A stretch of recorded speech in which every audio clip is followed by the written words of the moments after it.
Navoiy viloyatining Karmana tumanida yashovchi xususiy tadbirkor o'zganing ishonchiga kirib, tuman hokimligi zaxirasida bo'lgan 1 gektar bo'sh yer maydonini go'yoki o'ziga tegishli ekanligini aytib, unga sotish va mansabdor tanishlari orqali kadastr hujjatlarini rasmiylashtirib berish evaziga 2 milliard so'm talab qiladi.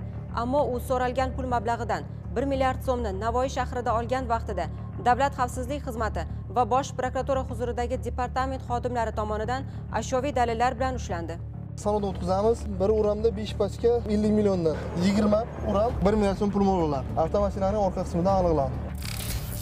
Andijon viloyatida kuzatilgan holatda esa Xo'jaobod tumanida yashovchi 1992 va 1994 yillarda tug'ilgan aka-uka davlat zaxirasida bo'lgan 2 gektar yer maydonini yuqori lavozimda ishlovchi tanishlari orqali xaridor nomiga rasmiylashtirib berish evaziga 300 ming AQSh dollari talab qilishadi. Lekin davlat xavfsizlik xizmati xodimlari tomonidan boshqa huquqni muhofaza qiluvchi idoralar bilan hamkorlikda o'tkazilgan tezkor tadbirda ulardan biri so'ralgan pul mablag'idan 50 ming AQSh dollarini olgan vaqtida ushlandi. Fuqaro bilan o'rtalarida nima bo'ldi? Necha pulga sotdingiz? Bunday qonun buzilish holatlari Farg'ona viloyatida ham qayd etildi. Jumladan, Uchko'prik tumanidagi paxtachilik va g'allachilikka ixtisoslashgan fermer xo'jalik rahbari mazkur xo'jalikning 50 sotix sug'oriladigan yer maydonini xaridorga 55 ming AQSh dollariga sotishga kelishib, shundan 45 ming AQSh dollarini olgan vaqtida huquqni muhofaza qiluvchi organlar xodimlari tomonidan uning noqonuniy harakatlariga chek qo'yildi. Nima ish qilasiz? 20 ming. Qancha miqdorda pul oldingiz? 45 ming dollar pul oldim.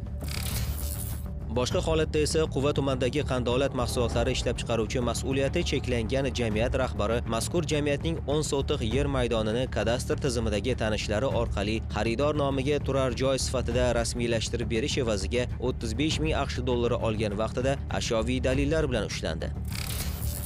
Davlat xavfsizlik xizmati va iqtisodiy jinoyatlarga qarshi kurashish departamentining Toshkent shahar boshqarmasi hamda Toshkent shahar ichki ishlar bosh boshqarmasi xodimlari hamkorligida o'tkazilgan tezkor tadbirda poytaxtda yashovchi 1964-yilda tug'ilgan fuqaro Toshkent tumanida joylashgan va davlat zaxirasida bo'lgan 16 sotix yer maydonining har bir sotixini 22 ming AQSh dollaridan jami 352 ming AQSh dollariga xaridorga sotishga kelishib hamda yuqori lavozimda ishlovchi tanishlari orqali uning nomiga rasmiylashtirib berishni va'da qilib, oldindan 30 ming AQSh dollari olgan vaqtida ushlandi.